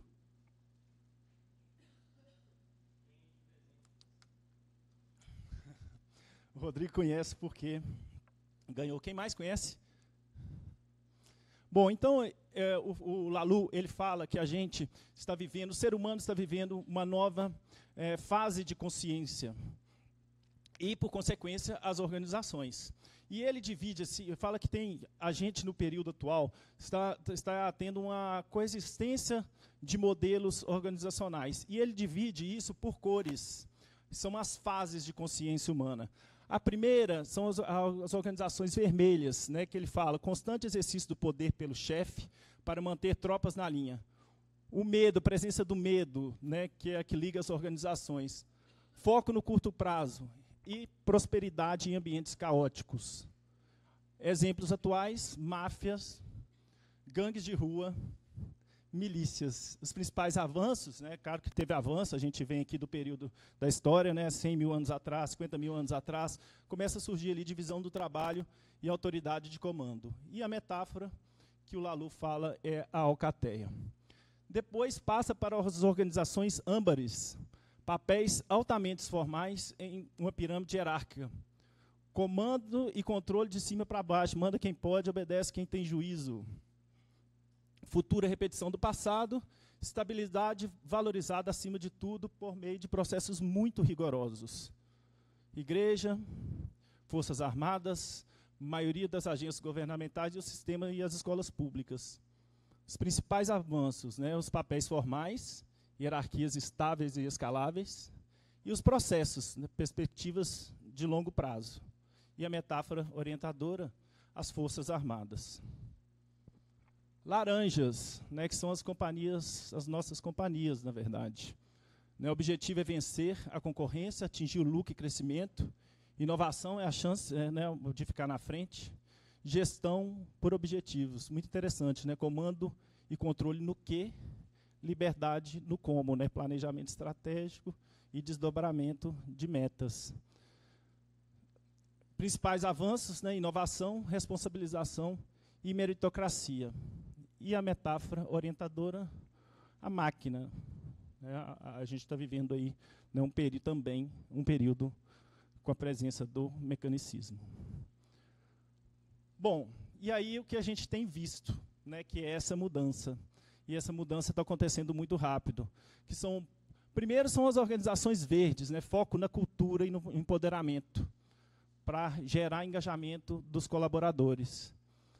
Os exemplos, né, organizações direcionadas pela cultura, Southwest Airlines e Ben Jerry's. E os principais avanços, empoderamento, cultura direcionada por valores. E a metáfora é a família. Por último, que o Laloux fala, que a gente está começando a entrar né, nas organizações TIL. Propósito claro e nobre como direcionador. Olha que interessante. Como é que a gente está vendo esse movimento? Né? Para quem eu tenho um filho de 15 anos, a gente começa a ver isso muito presente. Exemplos, Patagônia, Morningstar, SBZ, a Patagônia, né, de produtos esportivos, a Morningstar de tomates, processador de tomate, e a SBZ é uma escola de Berlim. Principais avanços: autogestão, quer dizer, não tem hierarquia, acaba aí com a hierarquia. Integralidade, você pode ser quem você é, não precisa do teatro corporativo. E o senso de propósito muito grande. Metáfora: organizações como sistemas vivos que aprendem a todo tempo. Neste contexto aí, né, da evolução da consciência humana e das próprias organizações, surgem as organizações exponenciais. Com certeza vocês já ouviram falar nesse termo. É um termo criado pelo pessoal da Singularity University, né, o Salim Ismail, o Michael Malone. Ele escreveu esse livro, virou um best-seller. Eles estão vindo no Brasil direto, tem parceria com a HSM.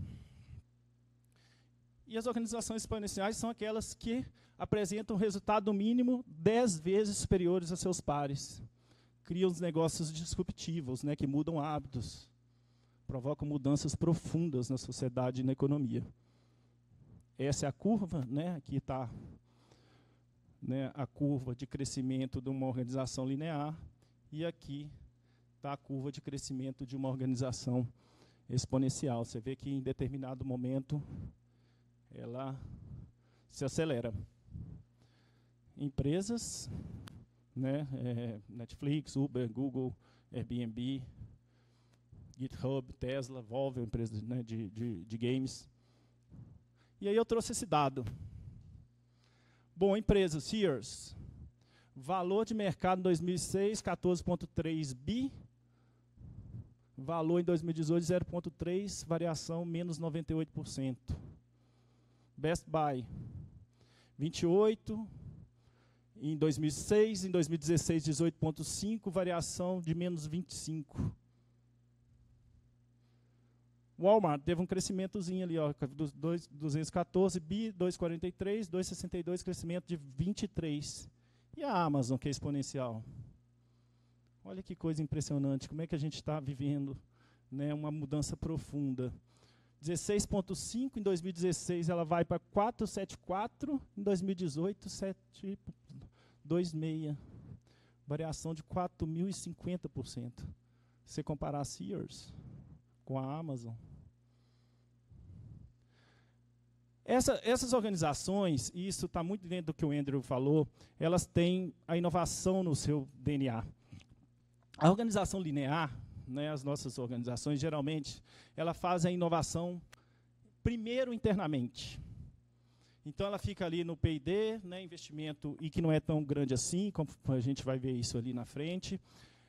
E é diferente de uma organização exponencial, que ela faz com que o pessoal da Singularity chamou de inovação com scale. O que vem a ser esse scale? É aproveitando tudo isso, todo esse ecossistema, toda a sua rede, tudo que está fora. É o Open Innovation, né? É chamar de gente de fora para ajudar a melhorar seu produto ou serviço. Então, o scale é, né, staff sob demanda, staff on demand, comunidade e multidão, que é o Minute in Crowd, algoritmo, leverage assets e engagement. Primeira coisa, o mundo será cada vez mais dos freelas. É mais rápido, é mais flexível, é mais barato, isso para serviços simples e complexos, mas principalmente porque o staff demand, ele tem a característica de trazer o conhecimento de fora para dentro. Eles falam que é possível você manter hoje, né, os skills, as competências dos seus funcionários up to date. Então, você tem que sempre buscar fora. E é tão curioso que eu vi antes de ontem, eu acho, na Folha de São Paulo, falando que os cargos de executivo, houve muita demissão de executivos, mas eles estão voltando como PJ. É lógico que tem uma questão de custo, mas tem uma questão também que a gente, né, está vivendo esse novo tempo, essa nova realidade. Comunidade, que são seus funcionários, parceiros, fornecedores, todo mundo ali que está ali ajudando a melhorar seu produto ou serviço. E multidão é todo mundo que não é comunidade, mas que você quer trazer para a sua comunidade. Ativos alavancados também, traz flexibilidade, traz redução de custo. Você vê essa proliferação de coworkings, muito por causa disso. Algoritmos que estão mudando toda a realidade, né, da economia e da sociedade. Quem conhece isso aqui? De qual filme é? Matrix. E o engajamento. Engajamento é tudo aquilo que você faz para a multidão virar comunidade. Então, você tem aí todos os seus cupons de descontos, programas de milhagem, os vouchers, tudo isso que as empresas fazem, né, que geram aí esse engajamento para as pessoas virarem comunidade. Então, as pessoas te dão também os feedbacks para melhoria de produto e serviço. Organizações inovadoras têm 3 capacidades principais. A primeira, Creative Abrasion. Inovação acontece com diversidade e conflito, gente, conflito de ideias. Geralmente, o que acontecia com as organizações de uma maneira geral? Contratava pessoas com pensamentos similares, né, não diversas, pessoas iguais. Então, o Creative Abrasion amplifica a diferença ao invés de minimizá-la e cria um lugar onde as ideias possam ser debatidas. E aí a gente precisa falar de mudança de cultura, porque as pessoas não querem mais, né, trabalhar em ambientes assim. Elas querem trabalhar em ambientes assim. E isso gera ideia. Hierarquias simplificadas. Também é uma coisa característica dos novos tempos. Eu vou trazer uma pesquisa da Deloitte, que a Deloitte fez sobre os millennials. Empatia, escuta empática, importância ao outro. Diversidade. Diversidade que traz inovação. Sem diversidade não vai acontecer inovação. Equipes multidisciplinares. Começar a trabalhar, ao invés das caixinhas. A gente teve lá na nossa aula o Pedro Donati, que fez o digital do Itaú e da Americanas.com. Ele falou que a grande virada de chave do digital do Itaú foi isso. Ao invés de trabalhar, né, as caixinhas né, do marketing, da TI e tal, começou a trabalhar os produtos. E aí a gente começa a ver o surgimento dos squads, né, do Spotify, etc. Equipes multidisciplinares. Isso deu muito resultado lá na Localize, e agora a gente prestando consultoria para empresas e departamentos, departamentos jurídicos e escritórios, a gente tem visto isso, sabe? A gente está propondo algumas formas novas de trabalhar. Cocriação, trabalho em conjunto, não tem mais aquela coisa do feudo tão comum, que a gente conhece muito bem dentro das nossas organizações. Educação, gente, as empresas precisam investir muito em treinamento. Educação, educação, educação. Alvin Toffler. The illiterate of the 21st century will not be those who cannot read and write, but those who can learn, unlearn and relearn. Então, assim, educação é a chave. E o que eu vejo, assim, é um investimento muito pequeno ainda por parte das pessoas, né, em novos treinamentos, em conhecimento profundo. A gente está falando, alguém falou, né, que está perdendo muito emprego e o robô vai roubar o trabalho. Mas a gente vê que não é nada, pode ser não tão profundo assim, porque agora surgiu uma nova lei de GDPR na Europa e eles estão precisando de 10 mil advogados. O Rodrigo citou aqui, falou assim, aí o árbitro de vídeo. Era uma profissão que não existia, né? E agora existe, né, Rodrigo? Até porque, gente, precisamos inovar, porque até 2020, 80% da força de trabalho no mundo serão de millennials. E a Deloitte resolveu fazer a pesquisa com 7.800 millennials de 29 países. E olha o que esses caras falaram. 70% dos jovens se veem trabalhando de forma independente em algum momento da vida, ao invés de em uma organização tradicional. 75% dos jovens acreditam que as empresas são focadas nos seus próprios interesses, ao invés de tentar ajudar e melhorar a sociedade. 72% dos jovens sentem que as empresas não fazem uso completo de seus skills e habilidades. 70% dos jovens esperam que as suas empresas foquem em impacto social. 70% dos jovens querem exercer sua criatividade no trabalho e não conseguem. Ó, tem muita gente fazendo assim, ó. Que interessante, né? O body language. 60% dos jovens dizem que um senso de propósito é parte do motivo para eles escolherem seus trabalhos. Essa realidade sobe para 77% entre os super connected millennials. Alguém conhece um millennial que não seja super connected?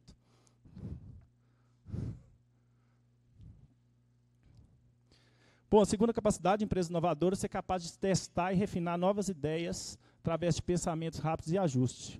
É aquela coisa que o Andrew falou de errar. Errar, pivotar, né, na nossa linguagem, e voltar e tentar de novo. Por isso que a gente tem visto muito nas empresas agora o surgimento dos métodos ágeis de gestão de projetos, como o Agile. Cada vez mais empresas, né, que fazem isso, que contribuem, que ajudam, elas estão com muito trabalho hoje. Por sinal, um cargo que tem faltado muito é de programador. Quase ninguém acha. Eu estou, assim, recentemente, eu sou conselheiro de uma startup e ela precisou de um programador. Eu falei, vou tentar achar para você, coordenador, né, de desenvolvedor. E aí eu mandei, né, acionei minha rede para vários diretores de TI e todos me responderam assim, Cris, se você tiver mais dois aí você manda para a gente, porque não tem.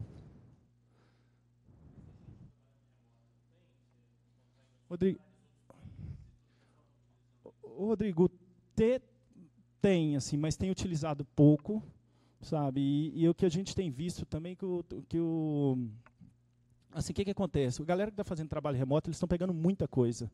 E o prazo de entrega, sabe, está tendo, as empresas estão tendo problemas com o prazo de entrega. É aquela coisa que a pessoa não tem processos de gestão bem definidos, né? Então vai abraçando todos os tipos de trabalho e quando você vê ali, né, não consegue fazer a entrega. Falta entrega. E a terceira, Creative Resolution, tomar decisões de uma forma que permita a combinação de ideias opostas para reconfigurá-las em uma nova solução final. E essa tomada de decisão cada vez mais orientadas pelo Analytics, que vai dominar quase que tudo. Resumindo aqui as 14 princípios das organizações futuro, olha, globalmente distribuídas com equipes menores, força de trabalho conectada, intraempreendedora, opera como uma pequena empresa, concentra-se no quero ao invés do preciso, adapta-se às mudanças de forma mais rápida, inovação em todo lugar, está na nuvem, mais mulheres em função de alta gerência, estruturas mais planas, conta histórias, democratiza a aprendizagem, prefere a prosperidade aos lucros, adapta-se aos colaboradores e gestores e adapta-se aos colaboradores e gestores. É mais ou menos entre o verde e o tio lá que o Lalu falou. Top 10 Skills, né, dos executivos, saiu isso no Fórum Econômico Mundial. Em 2015, Complex Problem Solving, passa para Complex Problem Solving também. Coordinated with Others, Critical Thinking, People Management, Creativity, Critical Thinking, People Management, Negotiation, Coordinated with Others, Quality Control, Emotional Intelligence, Service Orientation, Judgment and Decision Making, Judgment and Decision Making, Service Orientation, Active Listening, Negotiation, Creative, Cognitive Flexibility. Pessoal, inovação é uma jornada e muitas vezes é uma jornada a longo prazo. E isso é um problema. Eu estava estudando, né, no final de semana e eu me deparei com esse artigo de Harvard, falando que How Shareholder Value Skill Innovation. Basicamente, o que o artigo diz, resumindo, é que o foco está no curto prazo. Mas tem que focar no curto prazo mesmo também, né? Mas lembrar que é uma jornada, e muitas vezes é uma jornada de longo prazo. Todas as startups ainda elas estão oferecendo soluções que a gente chama de 1.0, né? Startups 1.0, 2.0, daqui a pouco ela vai, Não é aquela coisa assim que plug and play. Não está acontecendo isso. Isso é para vender jornal, isso é para vender mídia, mas não é isso que está acontecendo na verdade. Então, é uma jornada longa. E eu fiz uma pesquisa também, vi essa matéria da KPMG, preços brasileiros inovam pouco e seguem tendências com efetividade comprovada. O Brasil ocupa hoje a 64º lugar de 120 e poucas empresas no índice de inovação.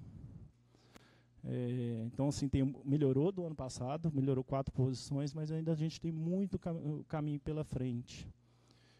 Essa pesquisa é feita pela Cornell University, junto com o Fórum Econômico Mundial, se eu não me engano. Mas também foi curioso lá que os Estados Unidos era o segundo e pulou para o 6º lugar. E o primeiro é a Suíça, o segundo é a China. Então, tem que haver uma mudança, gente.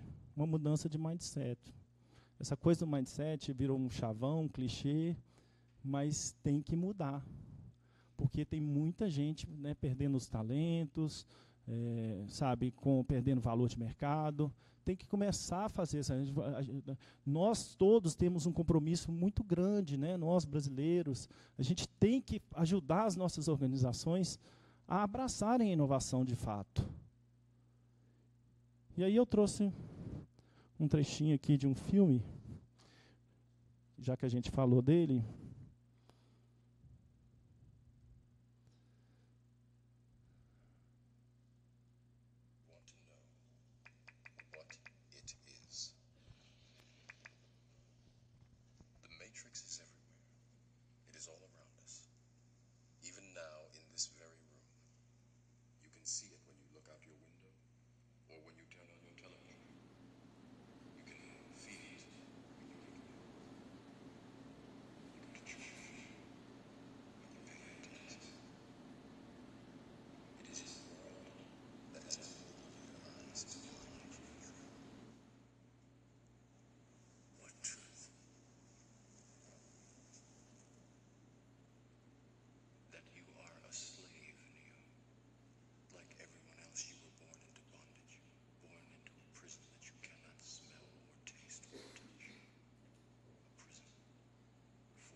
Unfortunately, no one can be told what the Matrix is.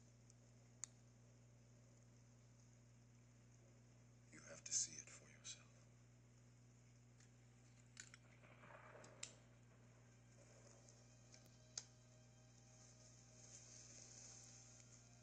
This is your last chance. After this, there is no turning back. You take the blue pill, the story ends. You wake up in your bed and believe whatever you want to believe. You take the red pill, you stay in Wonderland, and I show you how deep the rabbit hole goes.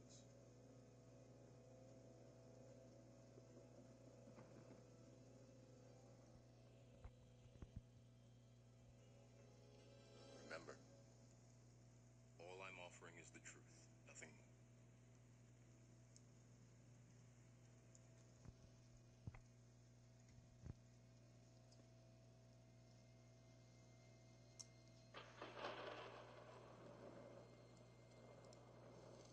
Follow me.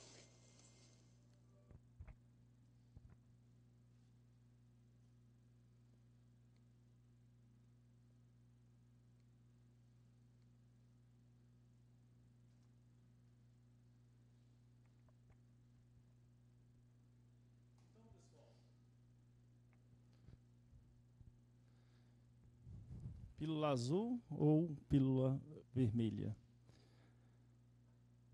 Trazendo isso, né, analogicamente aqui para o mundo da tecnologia, né, e da inovação, você pode entender isso como uma inovação, né, a pílula azul como uma inovação incremental. O Andrew falou dos tipos, né, diferentes de inovação incremental, disruptiva, e a vermelha de disruptiva. Mas a gente não pode matar a galinha dos ovos de ouro, né? A gente não pode simplesmente desconsiderar as organizações, tudo o que acontece. E a Gartner, ela soltou um artigo muito interessante que diz o seguinte, sugerindo às empresas que trabalhassem no sistema bimodal, que é o seguinte, 70%, né, focado na inovação incremental, né, melhoria de processo, redução de custos, trazer inovação para fazer a melhoria incremental, mudança de cultura, treinamento, etc. E 20% a 30% na inovação disruptiva. Porque novos modelos de negócio vão desromper. Então, é melhor, né, que você